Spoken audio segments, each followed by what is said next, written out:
자, 어떻게 그거 다 해보셨나요?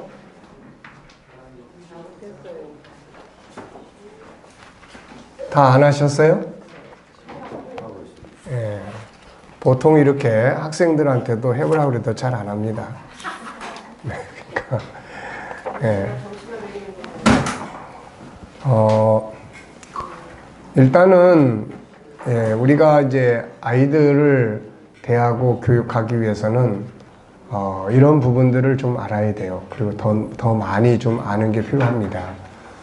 복음운동이라는 게 교회 안에서만 외치는 이야기가 되면 안 되잖아요. 가장 중요한 거는 현장을 우리가 잘 이해하는 게 필요해요. 예수님의 사역에 있어서 가장 중요한 부분은 그분은 항상 현장에서 사역을 하셨다는 거죠. 근데 자칫 잘못하다 보면은 우리 목회자들이 세상을 잘 몰라요. 너무 몰라가지고 세상을 살아가는 사람들을 그들에게 필요한 부분들을 제공하고 또 이끌어주고 해야 되는데 뭐 그건 다 학교에서 하지 뭐 이런 식으로 되다 보니까 우리들은 그런 부분에 대해서 너무 모르고 또 모르다 보니까 잘 이끌어주는 그런 이제 리더십을 발휘하기가 좀 어렵습니다. 그래서 우리 특히 뭐 우리 어른들을 대상으로 설교하고 목회하고 그러니까 뭐 어른들이 뭐 이런 거 하려고 합니까? 이미 다 자기가 필요한 부분을 선택해서 진행하고 있고 또 이제 그러는데 다만 이제 요즘에는 사회에서도 직장이나 이런 데서도 뭐 강점 코칭이라든지 또 업무에 대한 어떤 컨설팅이라든지 뭐 회사 내에서도 리더십이라든지 이런 것들을 많이 해요. 네, 그래서 우리가 그런 사람들을 데리고 목회를 하는 곳이 교회입니다.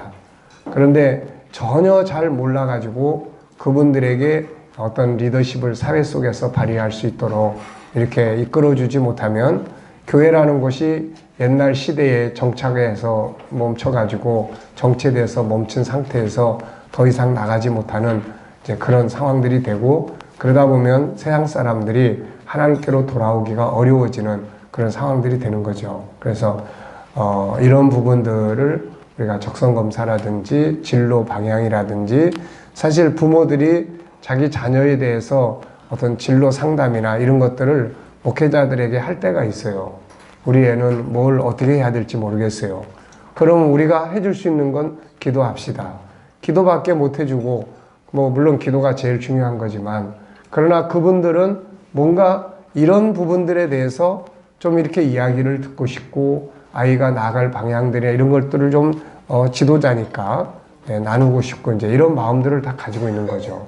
그러니까 우리가 영적인 것은 당연히 기도하고 해야 될 일이지만 현실적으로도 필요하면은 아이들의 직업 컨설팅도 해줄 수 있고 필요하다면은 이런 게 이제 다 필요한 거예요. 이게 옛날에는 이런 게 필요가 없었어요. 알아서 다 했으니까. 근데 지금은 사회가 너무 복잡하고 힘들고 그러다 보니까 이런 부분들에 대해서 교회가 신령한 이야기만 해서 될 일이 아니다 하는 것을 우리가 기억을 하시고 이 부분 다 꼭 한번 해보세요. 해봐야만 아이들에게 이거 해보고 요즘 우리나라 애들은 이런 걸 해보라고 해도 그냥 대강 써요. 대강. 별로 흥미들도 없고 뭐 관심들이 집중되지도 않고 그러니까 해도 자기 적성에 대해서 명확하게 잘 파악이 잘 안 돼요.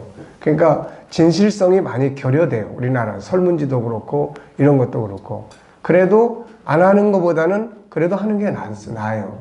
아무것도 안 하고 그냥 뭘 해야 될지 모르고 그냥 가는 것보다는 그래도 이런 것들을 통해서 이렇게 대강 살펴보면은 아 내가 그래도 어느 방향의 테두리 안에서 뭘 해봤으면 좋겠다 하는 이런 것들을 이제 키워갈 수가 있습니다. 이게 그러니까 꼭 해보시고 그래서 제가 그 직업에 아르바이트생을 고용해가지고 제가 직업에 대한 일반 이런 직업 단체나 또 이런 동사무소나 이런 데서 직업도 소개해주고 하는 게 많아요. 근데 그런 데들이 직업군이 그렇게 예상 밖으로 그렇게 많지 않습니다. 그러니까 이런 부분들을 우리가 좀 더 폭넓게 파악하고 이런 것들을 통해서 우리 젊은이들이나 우리 청소년들이 뭔가 비전을 키워가고 또 현장에 또 참여해 볼 수 있고 할 수 있으면은 이제 그런 부분들을 우리가 이제 만들어가는 게 중요하죠. 자, 몇 번 다 하신 분? 김은숙 학생 한 사람밖에 안 했네. 하고 있습니다. 네. 그러면 시간을 더 드릴 테니까 휴식 시간, 네. 휴식 시간을 통해서도 하시고 또 이따 저녁 식사 시간에도 하시고 그렇게 해서 가기 전에 이걸 한 번쯤 우리가 대강 이런 거구나라고 하는 것을 한번 이렇게 보시죠. 우리 세대는 이런 거 거의 안 했죠. 지금 뭐 아이들은 다양하게 적성 검사도 하고 많이들 하는데 우리들은 이런 걸 거의 안 해본 세대들이에요. 예, 그래서 한 번쯤 해보시고 아이들과 상담을 하거나 할 때 그래도 이 가드너의 이 다중 이 부분에 대해서 그래도 세계적으로 가장 많이 사용하고 있는 부분들이에요. 그러니까 우리가 이런 부분들에 대해서 한 번쯤 이렇게 해보면 또 더 나아가서는 이제 저는 이런 것들을 연구하면서 우리 G7 차원에서 사람의 내면의 세계를 좀 점검할 수 있는 이런 프로그램을 좀 만들고 싶은 생각이 많이 있어요. 그래서 이제 이런 부분들을 제가 관심 있게 많이 보고 있습니다. 뭐 이것뿐만 아니라 우리 교회도 그 강점 코칭을 하는 사람이 이제 결혼해서 우리 교회로 왔는데 이 친구는 강점 코칭을 하는데 내가 그 친구가 하는 강점 코칭의 그 체크를 한번 해봤어요. 했는데 거기는 이제 인간의 그런 성향을 34개로 이렇게 다루어 가지고 이제 체크를 합니다. 그게 아마 세계 지금 미국에서 만들어진 프로그램인데 운영하는 강점 코칭 중에 제일 아마 많은 그 사람들이 하고 있는 프로그램인 것 같아요. 그래가지고 이제 체크를 거기가 체크를 하는데 한 40분 정도 체크를 해요. 한 40분. 시간이 체크할 때 시간 체크가 있어요. 그게 하나에 뭐 10초인가 20초인가 그 시간 지나가면 없어지고 그래요. 그러니까 그 안에 그래서 집중해가지고 체크를 다 이렇게 해요. 근데 그거 하는데 10만 원 내요. 그게 국제적으로 공인된 그런 프로그램이니까. 그래가지고 이제 체크를 다 했는데 지금 내가 하고 있는 요 분야를 이제 거기서도 상위 5개를 이제 제일 먼저 중요하게 여겨요. 근데 상위 5개를 체크를 하는데 그 중에서 이게 바뀔 수 있는 예를 들어서 1, 2, 3은 바뀔 수 있는 가능성이 거의 없어요. 살아가면서. 그리고 나머지 이제 그 뒤에 것들은 순서가 바뀔 수는 있어도 그래서 그게 다 임상을 거쳐서 나온 거기 때문에 진실된 그런 입장에서 하면은 자기의 그런 어떤 틀을 거의 찾아내 볼 수가 있습니다. 근데 이제 우리 같은 경우는 이제 이미 다 내가 좋아하기 때문에 이 일을 하는 거고 체크를 하면 좋아하는 것들을 체크를 하기 때문에 내가 지금 하고 있는 일과 거의 일치를 해요. 그래서 이제 거기에서 끝나지 않고 그러면 요 강점으로 나타나고 있는 요 부분을 어떻게 더 발전시킬 수 있을 거냐. 예, 이렇게. 그래서 거기는 보통 이제 한번 이렇게 만들어 나가면은 보통 이제 1회당 보통 한 10만 원에서 15만 원 정도 뭐 이렇게 이제 받는 것 같아요. 그러면은 보통 한번 하면은 한 20회에서 40회 정도를 이렇게 해요. 그러니까 그런 부분들이 이제 사회적으로 지금 그거는 이제 주로 누굴 대상으로 하냐면은 이제 대학교 나와가지고 직장에 들어가는 이제 그런 사람들 또 직장 초년생들 하긴 하는데 뭔가 부딪혀 보니까 이게 잘 안 맞기도 하고 도대체 내 강점이 뭔지 이런 것들을 이제 찾으려고 하는 사람들이 주 타켓이에요, 이게. 그래서 경비도 비싸고 그런데 또 그거를 또 하는 사람들이 또 많이 있어요, 보면은. 그러니까 우리가 이제 그런 것들을 뭐 전혀 그게 꼭 자기의 어떤 적성이다. 우리가 뭐 은혜 받고 나면은 전혀 다른 분야의 일도 다 하게 되지 않습니까? 뭐 어떻게 보면은 저 같은 경우도 뭐 목회에 적성이 있어서 목회를 한 게 아니고 뭐 은혜 받고 성령 체험하다 보니까 이 길로 오게 되는 거예요. 그러니까 성령의 역사 안에 있으면은 뭐 이런 적성 검사하고 뭐고 이런 게 별 의미가 없어요. 그분은 뭐 적성 검사 하셔가지고 이끌어가는 게 아니고 그냥 은혜 줘가지고 그 길로 가게 만드니까. 근데 세상이 뭐 다 그렇게 또 은혜 아래만 있습니까? 아니잖아요. 그러니까 하나님이 우리 안에 원래 주신 적성이 있잖아요. 이 안에 있는 성품들. 그러니까 이런 것들을 체크를 해서 그걸 발전하도록 만들고 하는 것들은 굉장히 중요한 부분들입니다. 잘 이해되셨죠? 그래서 이거 안 하시는 분은 집에 못 갑니다. 네, 그러니까 집에 가시고 싶으신 분은 꼭 해서 이제 내일 중이라도 저녁에 이따 오후까지 끝나면 식사하고 나서는 이 부분을 좀 이야기를 나누기로 하고요. 그렇게 해보겠습니다. 앞으로 아이들이 이제 여러분들이 교회에서 청소년 학습 멘토링 이런 거 할 거 아니에요, 이제? 안 할 겁니까? 할 거죠. 그러면 이제 도대체 학교나 이제 이런 바깥 세상에서는 뭐가 어떻게 돌아가는지 학교 선생님이나 학교 교편을 잡고 생활을 하신 분들은 뭐 굳이 안 해도 다 잘 아시는 내용들이지만 우리는 그쪽은 다 안 해본 길이에요. 그런데 그렇지만 그 아이들을, 교회에 들어오는 아이들을 교육을 하고 방향을 잡아주고 기도해주고 이런 역할을 우리가 또 해야 된다고요, 이게. 그러니까 이런 걸 전혀 모르면은 안 된다. 네. 가능하면 부모들도 이런 부분을 좀 알아가지고 자기 자녀들에게도 이런 것들을 같이 나누고 하면은 훨씬 더 좋은 소통의 한 틀이 될 수가 있습니다. 자, 그러면 이제 목사님 안 됐으면 뭘 하고 싶어요? 그때 당시에 저는 아마 그때 그러니까 그때 상황이 제 환경과 이런 고민도 많았고 이제 뭐 어렸을 때부터 바깥 생활을 하면서 주로 장사를 많이 했으니까 그러면 장사를 하든지 아니면 그런 어려운 상황 앞에서 아마 정신이 좀 미치지 않았을까 하는 그런 것도 생각해보고 또 아니면은 산속에 도 닦으러 들어간 사람이 되지 않았을까 뭐 그런 생각도 해봐요. 왜냐하면은 차분하게 이렇게 뭐 중학교, 고등학교 이렇게 차분하게 공부하는 그런 과정이 아니었으니까 사회생활을 하면서 수많은 번민과 그런 아픔과 그러면서 소외당하고 그러면서 청소년 시절, 청년 시절 그런 시간으로 보내고 가족들의 그런 어려운 일들 겪으니까 정상적으로 뭘 이렇게 할 수 있는 상황이 아니었기 때문에 고뇌가 많았고 그런 게 많다 보니까 이제 하나님 앞에 더 집중을 한 거죠. 뭐 부르짖고 산에 올라가 기도하고 하나님과 씨름하고 결국 이제 그 속에서 답을 찾다 보니까는 거기에서 이제 하나님의 성령의 감동으로 은혜 받으니까 특히 그때 당시에는 뭐 우리 세대가 다 그렇잖아요. 은혜 받으면 그 다음에 하려고 하는 게 뭡니까? 다 주여 이 몸 받으시옵소서. 다 이렇게 헌신하고 다 그런 세대이기 때문에 그게 아니었으면은 평탄한 인생은 아니었어요. 어쨌든 내 삶이 그랬으니까.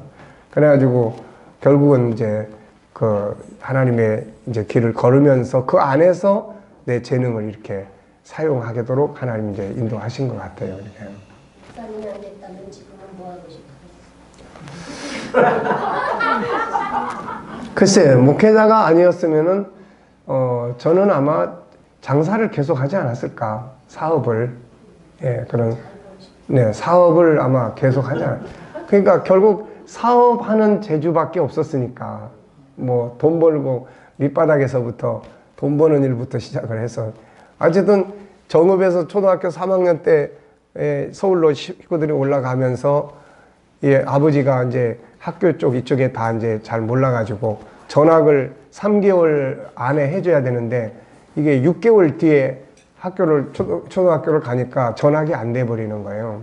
그래서 이제 그때부터 이제 뭐 고등공민반, 고등공민학교 뭐 이제 그런 것들을 이제 그때는 그게 뭔지도 모르고 선생님이 이 학교에 가라고 그래서 가고 뭐 이런 식으로 이제 가다 보니까 그런 과정 속에서 주로 이제 또 가정 생활이 힘들었으니까 형님이 또 군대 가고 내가 또 형님하고 나하고 6살 차이인데 그러니까 이제 그런 청소년 때부터 가정에 대한 이런 걸 이제 좀 담당을 해야 되니까 그러니까 이제 뭐 그러다 보니까는 결국은 비즈니스 쪽으로 많이 발전하지 않았을까. 근데 지금 이제 목회를 하다 보니까 그게 이제 성도들과 상담하는 데 있어서 굉장히 많은 도움이 돼요. 내가 세상을 아는 것이 성도들이 세상을 살아가는 성도들에게 상담하는 데도 많이 도움이 될 수 있고 이제 그런 부분이 있죠. 만약에 공부를 정상적으로 했다면은 학자 쪽으로 가지 않았을까. 예, 그런 생각은 좀 들어요. 네. 뭐 또 알고 싶은 게 있습니까? 잘 질문했죠? 네. 근데 뭐 대단하다기보다는 저의 인생은 뭐 우리 모두가 다 그렇겠지만은 성령의 인도하심이 그냥 다 끌고 온 겁니다. 이게 뭐 목회 그만두려고 몇 번씩 했는데도 못 그만두게 하시고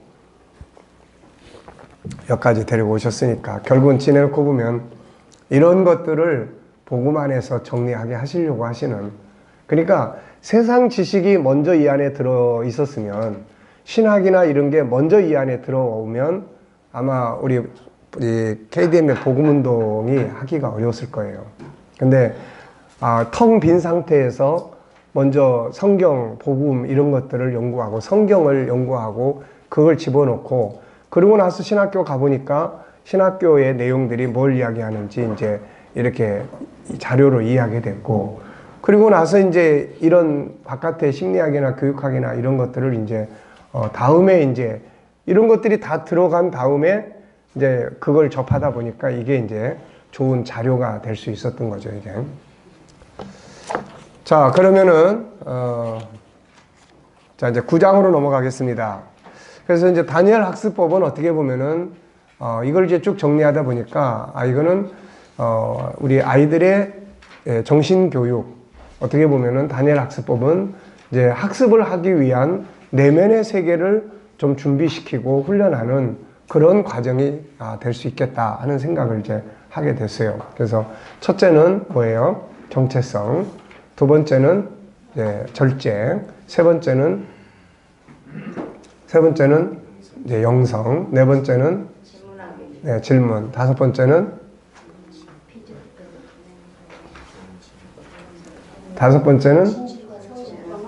좋은 친구들. 여섯 번째는 성실과 진실. 일곱 번째는 비전.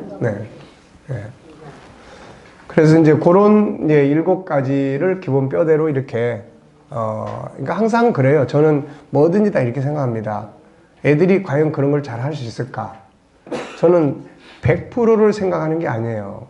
그냥 가면은 0%인 아이들이 그래도 이런 교육을 해주면 10%라도 만들어 갈 수 있다는 거예요, 이게. 10%라도 도와줄 수 있는 것이 그냥 내버려 두는 것보다는 훨씬 바람직하다 하는 겁니다, 이게. 자, 그 다음에 이제 본격적인 공부 방법은 바로 이 쉐마예요. 본격적인 공부 방법. 이 방법을 제가 생각을 하게 된 거는 올해 우리가 1월 달에 부흥회하면서 믿음으로 올 한 해를 승리하자 하는 내용으로 집회를 했는데, 그 중에서 이제 뭐 믿음으로 산다는 게 과연 뭔가, 그 기도로 사는 거고, 그 중에 하나가 이제 말씀으로 사는 거 아닙니까? 그래서 우리가 말씀을 활용하기 위해서 성경이 가르쳐 주고 있는 방법들이 무엇인가. 아무리 좋은 것도 이제 활용을 해야 되는데, 거기서 이제 요한계시록 1장 3절에 이 열의 말씀을 읽는 자, 그 다음에 듣는 자, 그 가운데 기록된 것을 지키는 자가 복이 있다. 그러니까 하나님의 말씀을 읽어야 하고, 그 다음에 어떻게 해요? 들어야 하고, 그 다음에 지켜야 하는 거예요. 그래서 하나님의 말씀을 이렇게 읽고 듣고 지키기 위해서 가장 잘 설명되어진 것이 그게 바로 이제 신명기 6장에 있는 말씀입니다. 신명기 6장은 특별히 하나님의 말씀을 지키게 해주는 아주 하나님이 인간을 배려하시는 그런 아주 세부적인 이 방법을 설명을 해놨어요. 근데 이거는 이제 단순히 하나님의 말씀만이 아니라 공부하는 학생들에게도 이 방법을 따르면은 굉장히 효과적이에요. 이건 다 입증된, 이미 다른 차원에서 입증되어 있는 그런 방법들이에요, 이게. 그래서 이거를 학생들의 이 기독교 학생들의 그런 학습법으로 우리가 좀 훈련을 하면은 좋겠다. 그래서 여기다가 이제 만들게 됐습니다. 자, 쉐마라는 말은 들으라는 말이에요. 경청하라는 말입니다. 히브리어죠. 하나님께서는 이스라엘 백성들에게 계명을 주시면서 하나님을 사랑하고 그 계명들을 잘 활용하는 방법을 신명기 6장 4절로 9절까지 해서 말씀하고 있습니다. 이스라엘아, 우선 뭐 하라고 그래요? 들으라. 우선 듣는 것이 중요해요. 들으라. 우리 하나님 여호와는 오직 유일한 여호와시니 너는 마음을 다하고 뜻을 다하고 힘을 다하여 내 하나님 여호와를 사랑하라. 자, 우선 첫 번째는 들으라가 나오고, 두 번째는 오늘 내가 너에게 명하는 이 말씀을 너는 어떻게 해요? 마음에 새겨라. 마음에다가 새기라는 거예요. 그 다음에는 내 자녀에게 부지런히 가르치며 집에 앉았을 때든지 길을 갈 때든지 누워있을 때 일할 때든지 이 말씀을 어떻게 해요? 강론하라는 거예요. 말하라는 거예요. 그래서 그것을 또 너는 그것을 내 손목에 매어 기호를 삼으며 미간에 붙여 표로 삼고 내 온 집 문설주와 바깥문에 기록할지니라. 여기서 중요한 세 가지 원리, 하나님의 말씀을 실천하고 싶은 사람들은 이 원리를 따라가면은 그 말씀을 실천하게끔 돼 있어요, 이게. 네. 하나님의 말씀을 실천하고 싶다. 그러면 이대로 하면은 이게 실천할 수가 있어요. 네. 그런데 학교 공부도 마찬가지예요. 아이들이 학습에 대한 부분들도 요즘에 뭐 많은 좋은 학습 방법들도 많이 있지만 방법이 없어서 못하는 게 아니라 그 방법대로 안 하니까 이제 못하는 문제들도 있어요. 그렇지만 우리 기독교인들이 하나님 앞에 기도하면서 할 수 있는 또 기독교적 방법이 이제 필요한 거죠. 그래서 여기 보면은 세 가지입니다. 첫째, 들으라. 네, 듣는 거예요. 두 번째는 말하라는 거예요. 세 번째는 기록하라는 거예요. 기록하는데 어디다 기록해요? 마음에다 기록하고, 그 다음에 종이에다 기록하고, 그 다음에 문에다가 기록하는 거예요. 우리 옛날에 평양 산정행교회가 탄생하게 된 배경을 보면은 거기에 토마스 선교사가 성경을 던져줬는데 이것을 이제 누가 받아다가 또 딴 사람한테 전해줬는데 그 사람이 집에 갔다가 자기 집에다가 다 도배를 했어요. 이게 도배를. 천장에도 붙이고 옆에도 붙이고 뭐 이쪽에도 다 붙여놨어요. 그러니까 이 사람은 집에 들어가기만 하면 자연히 그게 눈에 들어와요.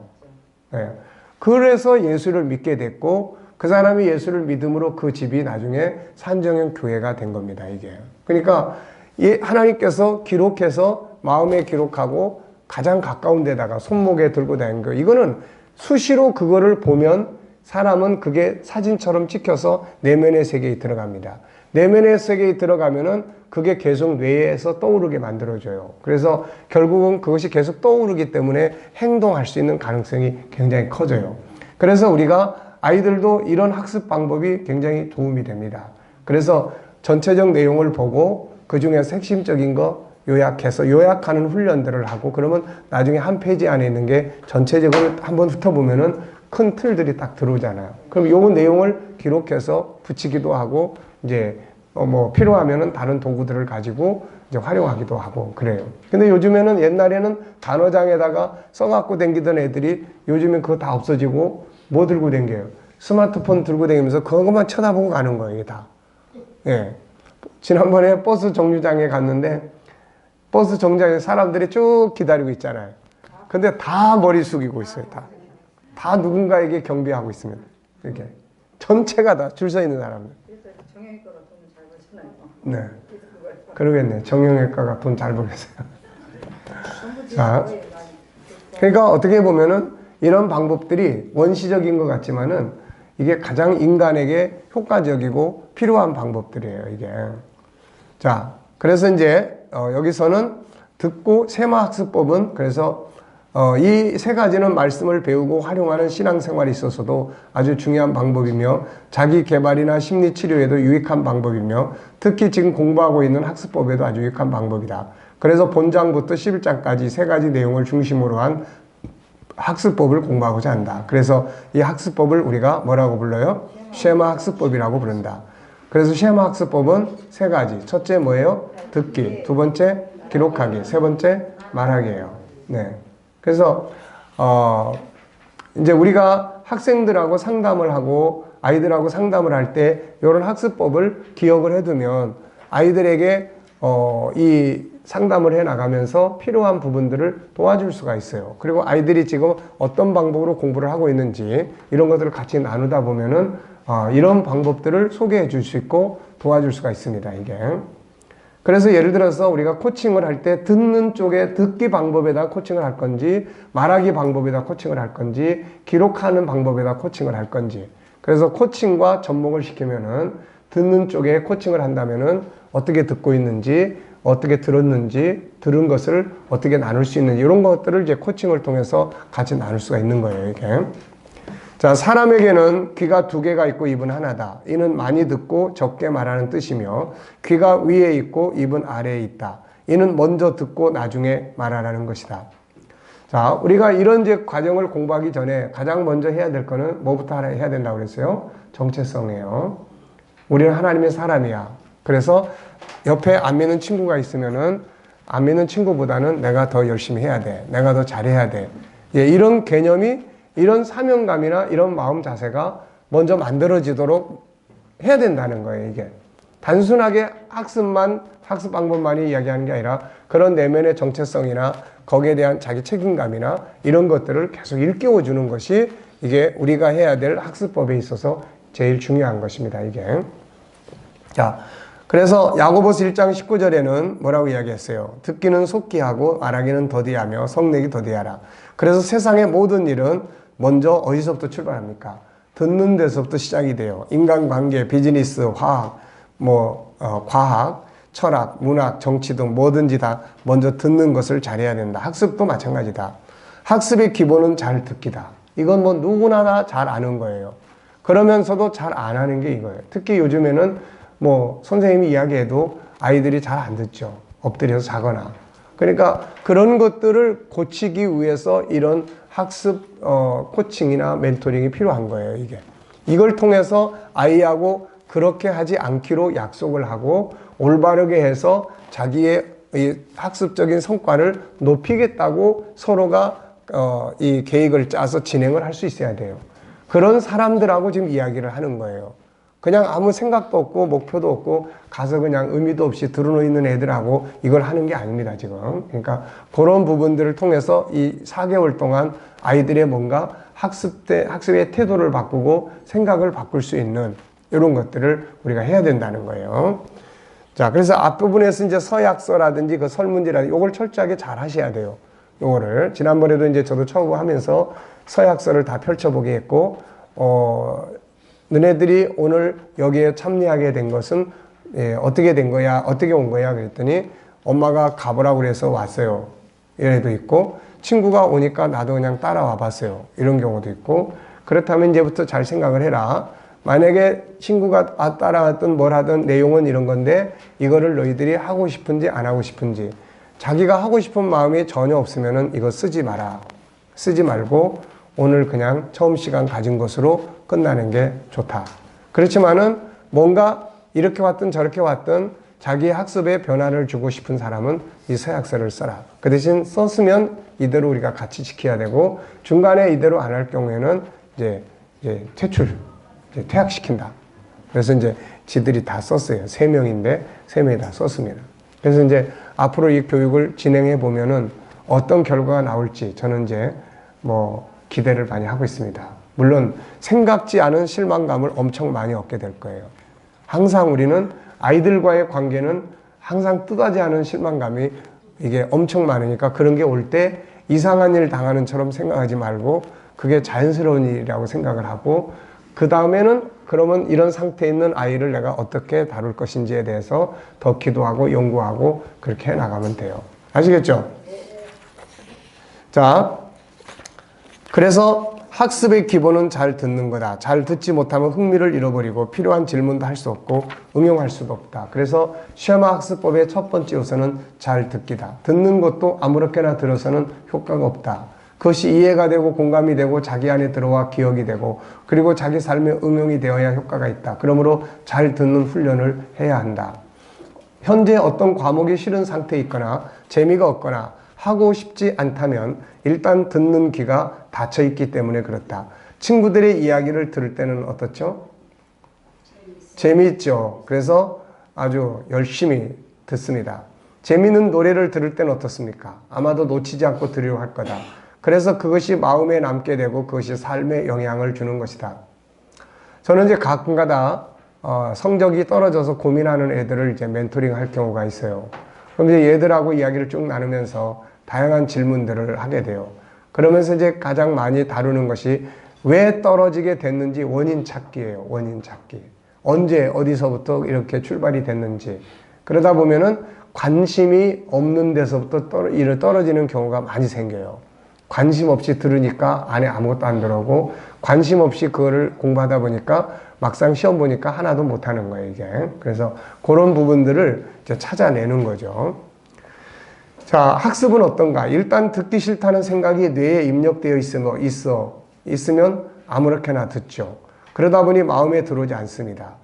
이게 무관심하게 들으면 마음에 안 들어와요. 무관심이라는 말 자체가 뭐예요? 없을 무에다가 관계관에다가 그 다음에 마음심이에요. 그러니까 수도관이 연결이 돼야 되는데 연결이 안 돼 있어요. 그래서 마음의 연결이 안 돼 있습니다.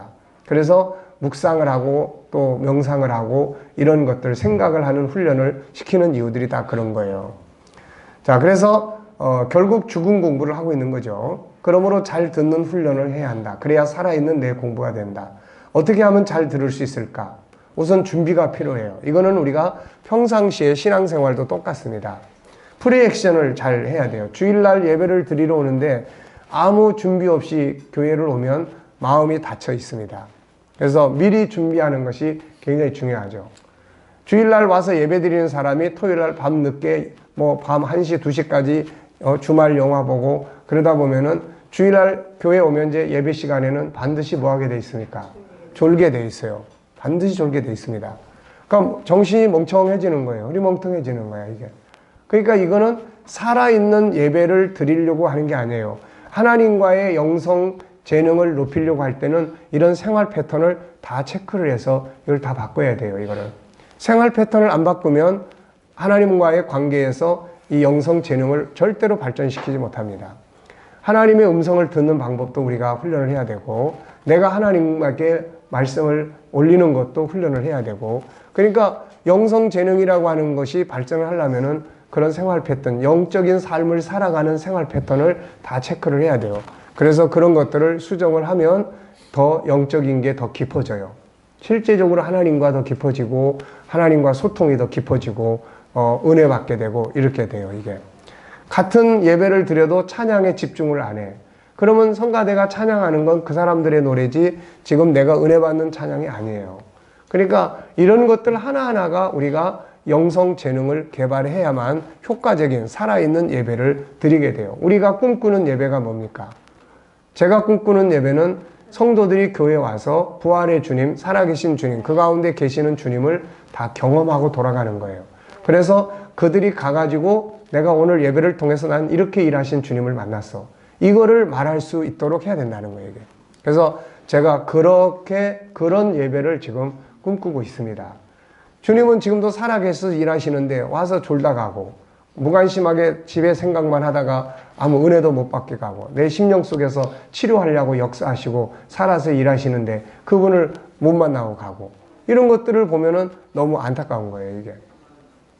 제가 1월 달에 집회 끝나고 나서 두 분이 그 권사님이 자기들이 아픈 부위가 치료받은 이야기를 나중에 간증을 해주면서 내가 그때 감사했던 게 뭐냐면은, 주님은 초창기에 개척할 때도 함께 하신 게 뿐만 아니라 지금도 이렇게 같이 계시는구나.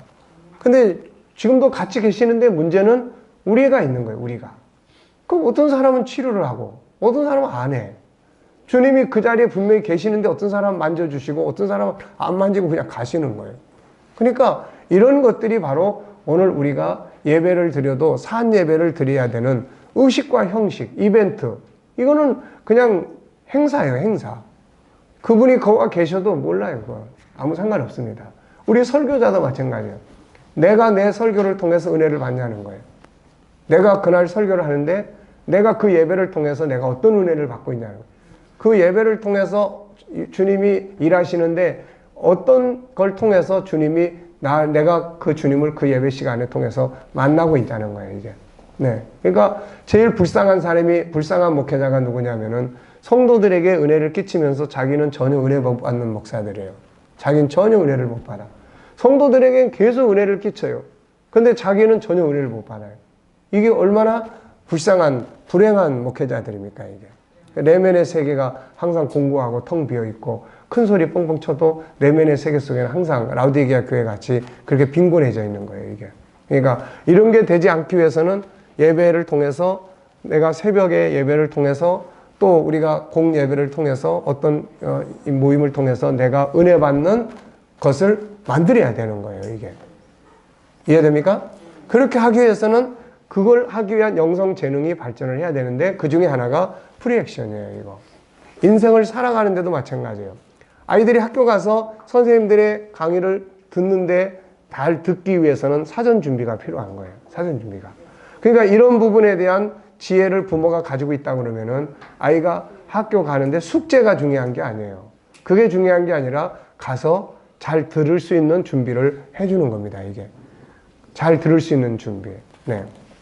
그래서 성질나게 해서 보내면은 일단 혈압이 올라가고 그러면 못 들어요. 집중이 안 돼요. 생각이 다 딴 데가 있고 그러니까 늦잠 자고 잠 못 자고 또 영양에 뭐 비타민이나 이런 영양 것들이 부족하면은 집중이 또 안 돼요. 이게 그리고 뭔가 생각하는 게 굉장히 많고 고민이 많고 생각하는 게 많은 아이들은 절대 집중이 안 돼요. 이게 그러니까 그런 것들을 해결해 주는 것이 우리가 할 일이에요. 우리가 그러니까 우리는 아이들을 데려다 놓고 수학을 가르치고 영어를 가르치고 이거 우리가 못해요. 근데 우리가 할 수 있는 거는 수학을 가르칠 선생님들은 있어요. 지금도 우리 교회도 대학생들 토요일 날 애들 이렇게 선정해 가지고 교육도 시켜주고 합니다. 그러니까 그게 없는 게 아니에요. 그건 이제 사용할 자원이야. 자원. 사용할 자원들이에요. 또 학교 선생님들도 애들이 더 열심히 하겠다고 가르쳐 달라는데 그 거절할 선생님 어디 있습니까? 그러니까 그거 다 사용할 자원이에요. 문제는 자원을 통해서 뭔가 교육을 할 때 집중적으로 들을 수 있도록 내면의 세계가 건강하게 돼 있느냐는 거예요. 이거를 우리가 해야 된다는 거예요. 이거를. 네. 무슨 말인지 아시겠습니까? 네. 그래서 프리액션 준비 잘하고 그 다음에 액션. 액션은 뭐예요? 준비된 대로 현장에서 하는 거예요. 그 다음에 뭐예요? 포스트 액션이에요. 들은 이후에 어떻게 할 거냐는 거예요. 들은 이후에 어떻게 하느냐에 따라서 그게 금방 없어지기도 하고 막 계속 남아있기도 하고 그렇게 되는 거죠. 이게. 예.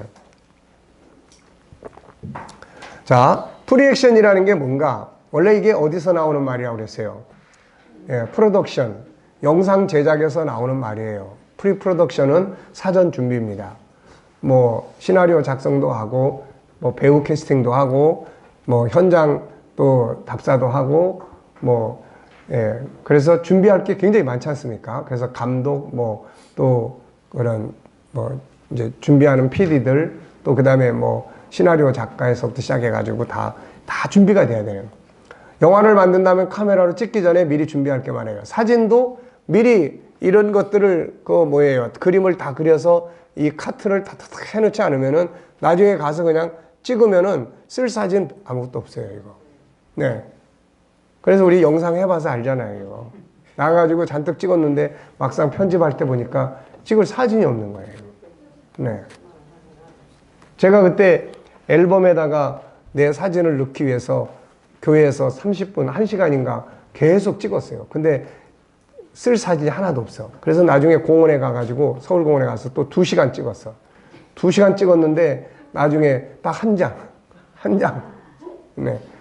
그러니까 이게 미리 콘티 같은 걸 그래서 다 짜는 거예요. 이게 뭐 그 틀 하나하나 드라마 찍고 할 때 그냥 막 찍는 거 아니에요. 콘티 다 그려서 그림 다 그려가지고 첫 번째, 두 번째, 세 번째 그림, 네 번째 그림 다 해가지고 거기에 맞춰서 그림을 이제 배우들이 이제 하는 거고 거기에 맞춰서 찍어내는 거예요. 그렇지 않으면은 이게 나중에 갈 쓸모가 없습니다. 이게. 그러니까 잘 준비되지 않으면 잘 들을 수가 없습니다. 그러니까 듣는 것도 똑같은 거예요. 잘 듣지 못하면 남는 것이 없죠. 다시 말하면 들으나 마나가 되고 이게 반복되면 나중에 그 과목은 싫은 과목이 돼요. 네. 흥미를 잃게 됩니다. 멀어지게 돼요. 자, 사전 준비에는 뭐가 필요하냐? 우선 이론을 보면은 말과 뇌 훈련이 필요해요. 그러니까 공부하려고 하는 아이가 잘 듣고 싶어 하는 마음을 우리가 일깨워 줘야 될 것이고 잘 들으려고 하는 애들은 먼저 뇌에다가 뇌 훈련을 시켜줘야 돼요. 뇌 훈련. 하여튼 이 뇌는 굉장히 중요한 영역이에요. 우리의 정신세계가 뇌를 통해서 현장화되기 때문에 뇌 훈련은 굉장히 중요한 거예요. 공부가 재밌어지려면 먼저 과목을 존중히 여기는 마음을 가져야 한다. 그런데 그의 뇌는 이미 공부에 대해서 혹은 그 어떤 과목에 대해서 싫다는 것이 입력이 딱 돼 있어요. 언제부터 어느 때부터 그게 그런 상황이 와요. 이게 제가 이제 아이들 이렇게 멘토링하고 하다 보면은 그런 질문 많이 하잖아요. 처음부터 그랬어? 이 과목 싫은 이유가 언제부터 그랬어?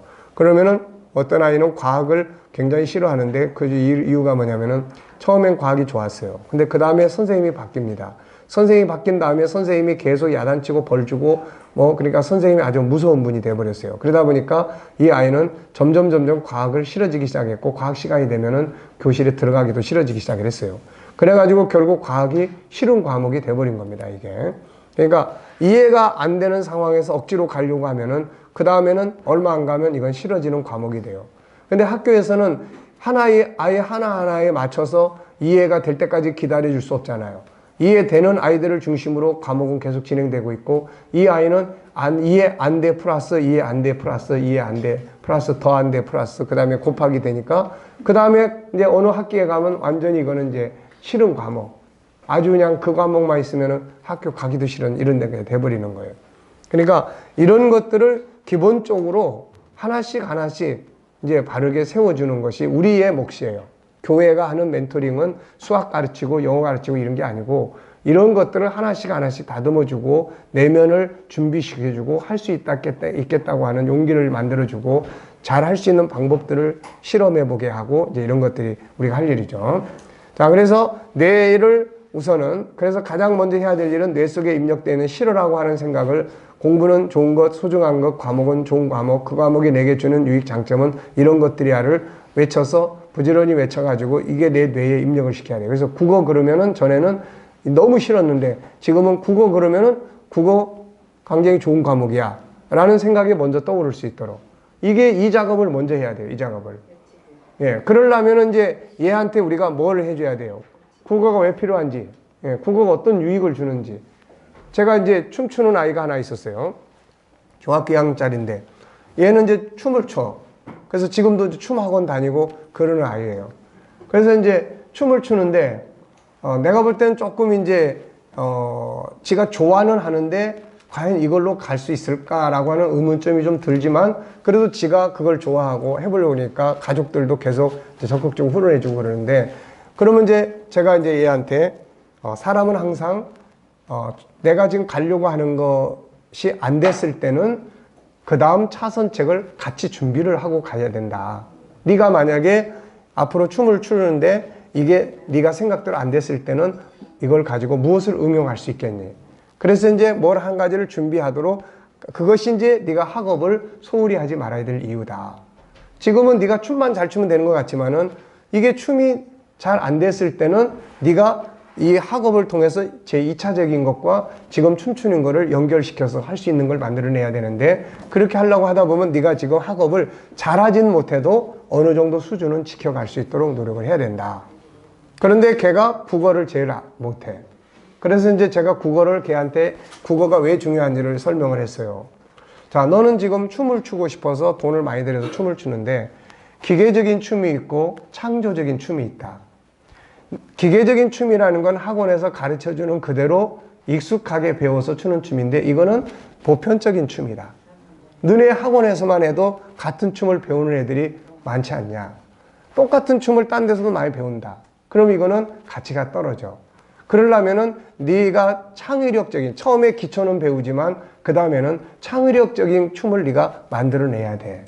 그러면 춤을 춘다고 하는 것은 내면의 세계가 이게 창의력적인 걸로 만들어져야 되는데, 그 창의력적인 것을 다른 말로 말하면 춤에 대한 창의력적인 것을 문학이라고 이야기를 한다.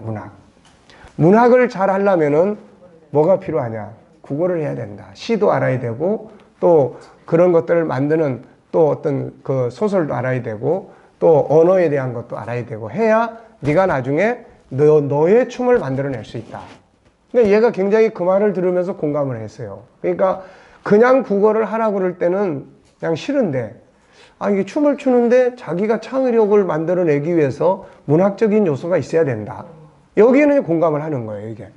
그래서 이제 걔가 추는 춤을 이제 네가 춰봐라 그래가지고 추는 학원에서 배우는 거를 나한테 보내봐라 해가지고 내가 보기도 하고 검토도 하고 이제 그렇게 한동안 이제 멘토링을 해줬어요. 그러니까 이제 가장 중요한 건 이런 거예요. 우리가 그런 건 해줄 수 있는 거예요.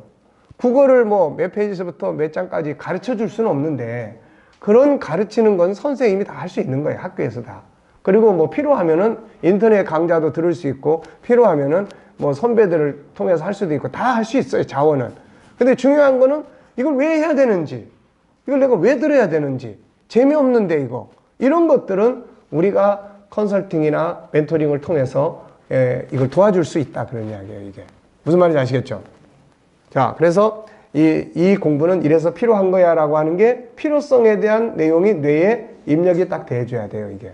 그래서 한쪽에서는 하기 싫은 감정이 있고 한쪽에서는 이거는 좋은 과목이야 라고 하는 게 이렇게 떠오를 수 있도록. 그래서 그게 더 강화되면은 좀 관심을 갖고 갈 수가 있죠. 그리고 그 다음에 이제 듣고 온 부분들, 이 뒤에 나오겠습니다만은 들은 내용을 설명을 해볼 수 있도록 이제 이야기를 한다든지 이렇게 해서 이제 그 아이가 들은 그날의 과목을 그 중에 잘 안 되는 과목 중에서 그거를 중에서 오늘 들은 것을 나한테 와서 이야기 좀 해줄 수 있겠냐. 이야기를 좀 한번 해줘 볼래? 요걸 통해서 지가 그 과목에 깊이 들어가도록 도와주는 거예요, 이게. 어떻게 잘 이해됩니까, 지금?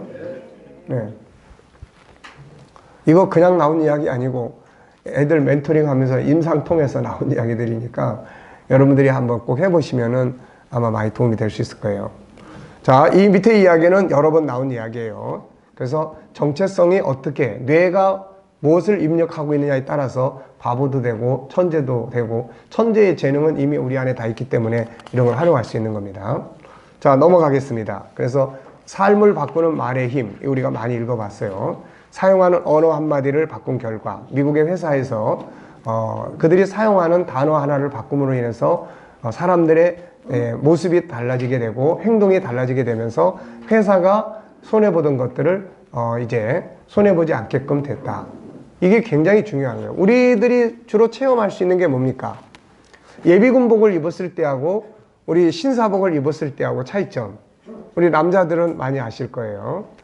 그게 참 중요해요. 내가 어떤 옷을 딱 입고 있느냐에 따라서 지금 행동이 다 달라지는 거예요. 이게 내가 어떤 의자에 앉아 있느냐에 따라서 다 달라지는 거예요. 그러니까 여기에서 사용하는 말도 마찬가지. 어떤 말을 사용하느냐에 따라서 그 말이 그 사람의 뇌에 입력되고 그 사람의 행동을 제재를 합니다. 이게 언어가. 네.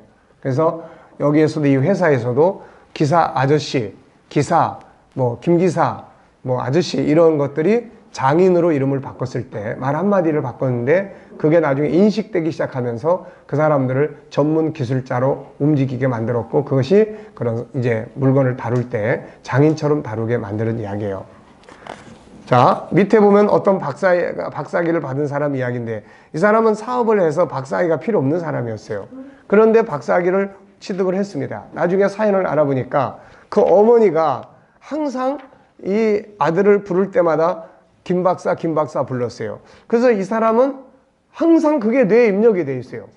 그래서 나는 박사가 돼야 돼. 그래서 사업하면서 결국 공부해가지고 박사학위를 받았어요. 그래서 이 사람은 당연히 자기는 박사학위를 받는 사람인 줄로 알고 있는 거죠, 이게. 그래서 뇌에 입력되는 것이 얼마나 중요한지를 우리가 알 수가 있습니다. 애들이 뭔가 그런 이제 생각을 잘 못하고 그런 걸 이렇게 애들하고 상담을 하거나 이렇게 계속 보면은 내면의 세계 속에 누군가한테 들은 그런 말들이 그 아이를 굉장히 억압을 하고 있어요. 정신적 감옥에 갇혀 있습니다. 뭐 바보라든지 멍청이라든지 아무것도 할 줄도 모른다든지 이런 말들이 하는 사람들은 대수롭지 않게 막 해요. 근데 듣는 사람은 그 언어가 그 안에 들어와서 그 사람을 정신적 감옥에 가둬요. 바보라고 하는 감옥의 틀에 딱 가둬. 멍청이라는 감옥의 틀에 딱 가둬. 그래서 자기가 멍청이라고 생각을 하고 살게 됩니다, 이게. 그러니까 이제 이런 부분들을 하나님의 우리가 창세기 1장 27절 28절을 계속 이야기하는 이유가 뭐예요? 우리는 하나님의 형상을 가진 하나님의 자녀예요, 이게. 제가 계속 제 인생에 대해서 이야기를 많이 하지만 제가 세상에 대해서 굉장히 소극적이고 그렇게 바깥 활동을 많이 하지만은 내면의 세계가 굉장히 약하고 그러다 보니까 항상 그런 문제들 앞에서 두려워하고 세상이 쉽게 말해서 나한테는 굉장히 무서운 그런 태산과 같았어요. 근데 이 창세기 1장 27절 28절을 내가 하나님의 말씀을 성령 안에서 내 것으로 받아들이고 이것이 내 정체성이 됐을 때 세상에 부딪히는 일들이 두려워 떨더라도 한쪽 개념은 뭐예요? 이건 내가 다스릴 수 있는 거야. 이 개념이 항상 작동을 하는 거예요, 이게. 근데 이게 얼마나 큰 힘인지 모릅니다. 그러니까 나의 정체성이 아이들 속에 정체성이 어떻게 지금 자리 잡혀 있느냐는 그 과목을 잘 할 수도 있게 되고 못하게 되기도 하고 그러는 거예요. 자, 그 다음에 176페이지로 갑니다.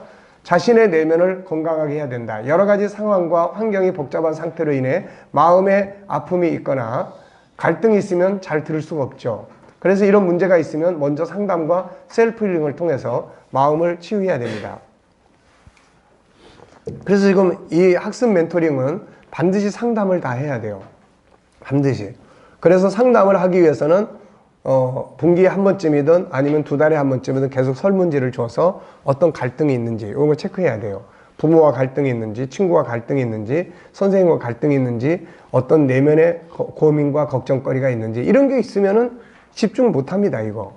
고민이 큰데 여러분들도 지금 고민이 있으면은 제가 하는 이 이야기에 집중이 됩니까? 안 되는 거예요, 이게. 그러니까 똑같은 거예요. 그래서 우리가 하는 멘토링은 그냥 학습 방법을 강의해 주는 게 아니에요. 그래서 일단은 오프닝, 그 다음에는 교육, 그 다음에는 상담이에요. 그래서 갈등이 있으면은 그걸 해결할 수 있도록 도와줘서 해치워야 돼요. 그래서 그런 방법을 우리가 뭐라 그래요? 게스탈트 심리 치유의 방법이에요. 게스탈트는 지금 그 아이 속에 들어있는 막 내면을 복잡하게 만드는 언어가 하나를 끄집어내가지고 그 핵심적인 거, 그걸 찾아내서 그걸 해결해 주는 거예요. 그걸 해소시켜 주면은 마음이 평안해. 평안한 가운데서 뭔가 집중할 수가 있습니다, 이게. 자, 그래서, 아침에 나갈 때 부모와 다투고 나간다든지 화가 나서 나간다든지 하면 집중력이 약해져요. 이런 부분들은 자기 감정 컨트롤을 통해 치유하거나 사과와 화해를 통해서 평안을 찾아야 합니다. 그래서 자기 감정 컨트롤하는 방법들도 가르쳐 줘야 돼요. 그리고 이런 거 훈련을 시켜서 이런 감정이 생겼을 때는 어떻게 스스로 컨트롤할 수 있는지, 그래서 심호흡법도 가르쳐 주고 또 그 순간에 딴 생각도 하게 하고 다양한 그런 심리 치료에서 사용하는 방법들을 가르쳐 줘가지고 아이들이 내면의 복잡한 생각들을 다 이렇게 해결하게 만들어 줘야 합니다. 분노나 갈등, 상처, 아픔들이 마음에 있으면 잘 들을 수가 없어요. 세 번째는 맑은 정신을 만들어야 합니다. 그래서 우리가 그 장점을 프로화시키기 위해서 소개했던 내용 중에 우리가 9가지가 있는데 그 중에서 첫 번째는 뭐예요? 장점 찾고 그 다음에 선포하고, 세 번째는 정보를 찾고, 네 번째가 뭐예요? 관리예요. 관리. 우리가 요셉이라든지 다니엘 같은 사람들은 자기 관리를 굉장히 잘했잖아요. 꿈을 듣고 해석을 해야 되는데 이 사람들은 뭐가 맑아야 되냐면 정신이 맑아야 돼요. 정신이 흐리멍텅하면은 듣는 것도 어렵고 하나님의 성령의 감동이 역사하기도 힘들어요, 이게. 우리가 막 피곤하면 뭐 아무리 은혜로운 설교도 그냥 자게 되고 졸게 되고 하는 이유가 다 그런 겁니다, 이게. 자, 잘 듣기 위해서 중요한 건 정신을 맑게 해야 한다. 그런데 너무 피곤하게 되면 잘 들을 수가 없다. 그래서 잘 듣기 위해서는 시간 관리를 잘해야 하고 자고 일어나는 것을 잘 조절해야 됩니다. 뿐만 아니라 게임이나 기타 다른 것들로 인해 머리가 가득 채워져 있어서 안 돼요. 그러면 당연히 집중할 수 없죠. 요셉이나 다니엘 같은 사람들은 자기들의 재능인 꿈을 듣고 해석하기 위해 장애되는 것들을 절제하는 힘을 길렀어요. 항상 정신을 맑게 만들기 위해 노력한 사람들이에요. 그래서 사용해야 할 때 잘 사용할 수 있었고 그것이 그들을 성공하게 만드는 비결이 됐죠. 때로는 휴식이 필요할 때도 있어요. 휴식을 하게 되면 머리가 맑아지고 맑아졌을 때 듣는 것에 집중할 수 있습니다. 자, 여기에 사례들이 몇 가지 있습니다. A군은 고3 때 새벽 1시 30분 전후로 잠자리에 들었다가 오전 6시에 일어났다. 오전 7시에 학교에 도착해 책을 펴고 앉으면 어김없이 찾아오는 졸음 때문에 집중하기가 어려웠다. 선생님 눈치를 봐가면서 엎드려 있는 때가 많아. 오후 5시 30분 보충 수업을 마친 시간까지 맑은 정신으로 수업을 듣는 시간은 2시간 정도밖에 되지 않았다. 낮에 계속 졸았기 때문에 저녁 먹고 나면 머리가 맑았다. 밤 10시에 학교 자율학습을 마치고 나면 집 근처 도둑질에 가서 새벽 1시쯤에 돌아왔다. 씻고 뭘 좀 먹고 나면 최소한 1시 30분은 돼야 누울 수 있었다. 잠은 4시간 반 정도 잤지만 실질적 공부는 하루 5시간도 못 했고 결국 시험에 실패했다. 올해는 재수를 하면서 학원에서 밤 10시까지만 공부하고 집에 가서 11시에 자고 오전 6시에 일어난다. 하루 7시간 자기 때문에 낮 시간에 조는 일이 없다. 현재 지난해보다 모의고사 성적이 평균 40점 정도 올랐다. 사례 두 번째, C군은 지금 S대 경영학과에 재학 중이다. 고3 때 밤 12시에 자고 오전 6시에 일어났다. 6시간 정도는 잤지만 그래도 점심 먹고 나면 졸리는 경우가 많았다. 매일 점심을 먹고 나서 책상에 엎드려 10분 정도 눈을 붙이는 습관을 들였다. 잠을 깰 때는 더 자고 싶어 많이 괴로웠지만 조금만 지나면 신기할 정도로 머리가 맑아졌다. 그렇게 한 주를 생활하고 나서 매주 일요일은 오전 11시까지 늦잠 자며 푹 휴식을 취했다.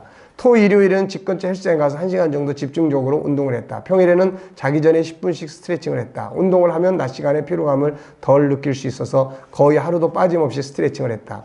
공부는 예습을 중시하고 수업 시간에 선생님의 말씀을 들으며 최종적으로 정리를 했다.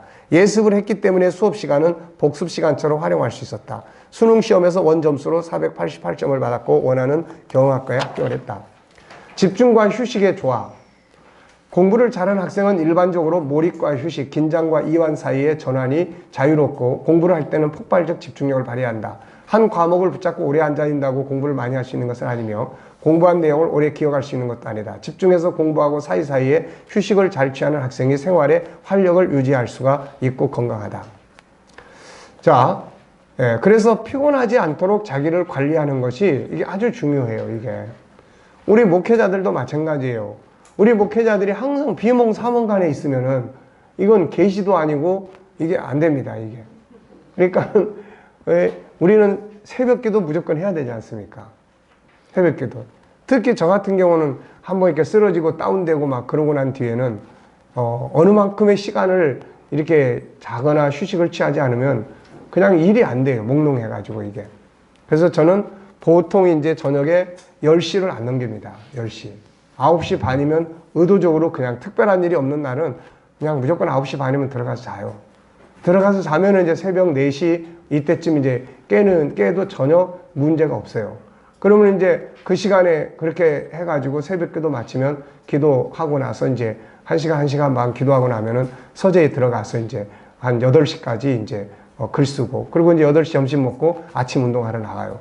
그리고 이제 갔다 와서 10시까지 이제 사무실에 나가고 그러면 이제 그 속에서 그렇게 큰 무리가 없어요. 근데 이게 뭐 밤 12시쯤 막 어떤 때 신방을 늦게 가가지고 밤 12시에 들어가 자고 나서 새벽 4시에 일어나고 그러다 보면은 그 다음날은 완전히 이제 비몽사몽간이에요. 이게 뭐 글도 못 써 막 집중이 안 돼요. 이게. 그러니까 그런 부분들을 자기의 스타일을 잘 기억을 하셔가지고 그런 부분에서 정확하게 이렇게 자기 내면을 너무 피곤하지 않도록 만들어주는 것이 굉장히 중요합니다. 아시겠죠? 자, 미리 예습. 이거는 참 중요한데요. 요즘 우리 학생들은 복습 예습을 할 수 있는 틈이 별로 없어요. 이게 제일 큰 문제점 중에 하나입니다. 미리 좀 예습이 하고 가면 좋은데 이 수업 시간이 너무 많고 오랫동안 학원에 가 있다가 늦게 집에 오고 그러니까 그 뭐 학원에서 하는 숙제하기도 바쁘고 뭐 하기도 바쁘고 그러니까 복습 예습이 이게 가장 효과적인데 이게 임상을 통해서 보면은 이게 예습이 가장 효과적이에요. 학교에서 예습과 복습은 중요한 포인트다. 그날 학습을 잘 듣기 위해서는 학습 범위에 대해 미리 예습하고 가면 훨씬 더 관심이 가고 듣기가 좋다. 전체를 다 예습하기 어려울 때는 진행되는 제목이나 도표 등만 이해하고 가도 훨씬 도움이 돼요. 무엇이든지 처음 만나면 어색하고 처음 다루면 어려운 것입니다. 사람도 처음 만나면 어색한 거예요, 다. 그런데 과목도 그냥 아무 준비 없는 그 과목을 처음 딱 대면했을 때는 그 장을 처음 딱 대면하면 도대체가 어려워지고 어색해지고 그러는 거죠. 그래서 듣기 전에 제목이든 도표든 잘 몰라도 친해지게 하는 것이 아주 중요하죠. 자, 기타, 선생님과 일치, 선생님의 스타일을 이해하는 것도 중요하고 선생님의 단점보다는 장점들이 뭔지 항상 생각하고 그 과목을 담당하는 선생님을 떠올리면은 좋은 기분이 먼저 떠오를 수 있도록 만들어야 돼요. 그 선생님 과목을 딱 떠오르는데 그냥 그 선생님 밥맛 없어 뭐 이런다든지 그 선생님 그러면 그냥 스트레스 짜증나 막 이래버리면은 그 과목은 이미 전투를 하기 전에 벌써 이건 이제 손 놔버리는 거예요. 그래서 그 선생님의 장점이 뭔지 좋은 점이 뭔지 고마웠던 점이 뭔지 이런 것들을 이제 생각을 하게 만들어주는 이런 것들이 필요합니다. 마음이 어수선해져서 집중하기가 어렵습니다. 그래서 항상 선생님이 들어오기 전에 먼저 자리에 앉아서 과목을 준비하는 것도 중요해요. 수업 시작하기 전에 마음가짐이 정리되어 있지 않으면 마음이 어수선해지고 집중하기 어렵습니다. 수업 시간 전에 잠시 묵상을 하면서 생각을 비우는 것도 좋다. 과목 이해, 그 과목은 뭘 다루는 것이고 이것이 어디에 응용되는 과목이고 자기에 어떤 도움이 되고 왜 필요한지 등을 먼저 이해를 하는 게 필요해요. 관심과 호기심이 생기고 그 안에서 잘 들을 수 있습니다. 자, 이게 이제 프리액션이에요. 그 다음에는 액션, 현장입니다. 학습법에서는 수업 시간, 들어야 할 시간이다. 프리액션에서 준비가 잘 되었다면 잘 들을 수 있다. 잘 듣기 위해서 필요한 건 다음과 같다. 쉐마는 이렇게 말씀해요. 마음, 뜻, 힘 이렇게 하는 거예요. 마음을 다해. 이건 뭐예요? 집중입니다. 마음을 다하는 건 집중이에요. 뜻을 다하는 건 집중하라는 겁니다. 집중력이라는 말은 무슨 뜻일까? 이 말은 마음이나 주의를 오로지 어느 한 사물에 쏟을 수 있는 힘을 말한다. 어떻게 하면 집중할 수 있을까? 이런 식으로 하면 집중이 돼요. 첫째는 자신이 어떤 일에 집중했던 때를 생각해보자. 어떤 상황에서 집중이 되었고 어떤 일에 집중이 되었는가. 그때 상황을 생각해보고 그 마음을 차용해서 사용하는 거죠. 강의에 시작할 때 뇌를 훈련시켜라. 이 과목은 정말 최고야. 멋있는 과목이야. 나는 너를 사랑해. 잘 듣겠다는 각오와 의지를 가져라. 사람은 어떤 의지를 갖는가에 따라 할 수도 있고 못할 수도 있다. 해보자. 할 수 있어라고 생각하면 할 수 있지만 할 수 없어. 하기 싫어라고 생각하면 할 수 없게 된다. 기본 개념을 이해하고 들어야 된다. 그냥 듣지 말고 생각하며 들으라. 분석하며 들으라. 내가 다시 집에 가서 누군가에게 설명해 준다는 마음으로 들으라. 전체를 듣고 핵심을 들으라. 핵심 포커스가 뭔지 찾아내라. 진짜 그런가 왜 그런가를 확인하며 들으라. 눈을 집중하라. 눈이 있는 곳에 마음이 있다. 그래서 눈은 몸의 등불이라고 이야기를 합니다. 자, 주변 환경으로 눈과 귀, 마음을 빼앗기지 마라. 포커스를 선생님께만 맞춰라. 마음을 집중하라. 선생님이 강조하는 부분에 집중하라. 평소에도 집중하는 훈련을 하라. 요즘에 우리 아이들 이거 안 되죠. 그냥 다 거의 다 들어놓다시피. 저도 우리 이정수 목사님 학교에 몇 번 특강하러 가봤어요. 갔더니 다 엎드려 있어. 그냥 내 강의 안 들어. 엎드려 있거나 아니면 뒤에서 지들끼리 모여가지고 계속 떠들어. 네? 중학생들이 중학생들. 네. 그러니까 더군다나 뭐 특강 선생님 와서 하니까 더 안 듣지 뭐. 네. 그러니까 그런 것들을 우리가 정당화하면 안 되고 이럴 수 있는 아이들을 찾아내야 돼요. 그래서 그런 애들을 자꾸 모델로 키워내는 게 중요합니다. 이게 평소에도 집중하는 훈련을 해라. 어디 갈 때 그냥 가지 말고 전봇대가 몇 개인지. 그래서 이런 학습을 공부하는 애들하고 이제 집에 갈 때 전봇대가 너네 집까지 몇 개 있는지 다음 시간에 파악해가지고 와. 그리고 똑같은 가게가 몇 개 있는지 주목해서 체크해서 갖고 와봐. 심리 치료할 때 이거 많이 씁니다. 엉뚱한 강박관념이 사로잡은 사람은 가다가 생각을 딴 데 집중을 해야지 그게 벗어날 수 있기 때문에 집에 갈 때까지 전봇대 몇 개 있는지, 가게가 몇 개 있는지, 빵가게 몇 개 있는지 주목해서 하고 집에 가서 나한테 카톡으로 꼭 알려주세요. 이런 방법들 많이 써요. 자, 그래서 집중력은 그대로 집중력 뭡니까? 힘이에요. 반복 훈련을 통해 길러집니다. 중요한 건 기록하며 들으라. 어떤 경우에는 그냥 듣기만 하는 게 더 집중이 될 수도 있고 어떤 경우에는 체크를 하면서 듣는 것이 더 효과적일 수 있고 그래요. 그리고 자기만의 중요 표시, 책을 읽을 때도 마찬가지예요. 책을 읽으면서도 어떤 내용은 줄치고 어떤 내용은 거기다 체크해 놓고 저는 이제 옆에다 체크하는 거는 인용을 해야 되는 내용들이에요. 다른 책을 쓸 때 요 정도의 요 이야기는 인용하는 게 좋겠다고 하면은 하고 그 다음에 페이지를 접어놔요. 밑에다가. 그래서 책 다 읽고 나면은 접어놓은 페이지만 다시 한번 쭉 봅니다. 다시 한번 쭉 보면서 그 속에서 내가 필요한 것들을 체크해서 사용을 해요. 그렇지 않으면 나중에 가서 뭔 이야기를 했는지도 몰라. 네. 자, 반드시 이해하고 넘어가라. 이해가 안 되는 부분이 있다면 반드시 질문해라. 가능하면 스마트폰에 어려운 과목일수록 녹음을 해둬서 사용할 수 있으면 제일 좋죠. 강의를 듣는 중에 질문하고 끝난 다음에 질문해라. 필요하면 교무실로 쫓아가서 질문하고 집에 가면서도 자기 자신이 질문해라. 오늘 배운 건 뭐지? 남은 건 뭐야? 이해 안 되는 건 뭐지? 이유는 뭐지? 해결 방안은 무엇이지? 질문은 그 수업이 내 수업이 되게 하는 비결이다. 이해가 안 되는 부분을 통과시키지 마라. 이것이 계속 누적되면 나중에 완전히 싫은 과목, 못하는 과목이 돼요. 그러니까 이해가 안 되는 부분은 절대로 그냥 통과시키면 안 돼요. 그래서 이거는 어떻게 하든지 이해 안 되는 영역은 이해하고 넘어가게 만들어야 돼요, 이거. 그렇지 않으면 이해가 안 되는 게 계속 누적돼 보세요, 이거. 나중엔 아예 싫어져 버려요, 다.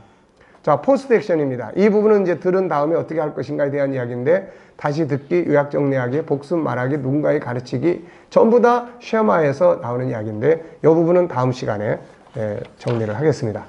자, 10분간 휴식하겠습니다.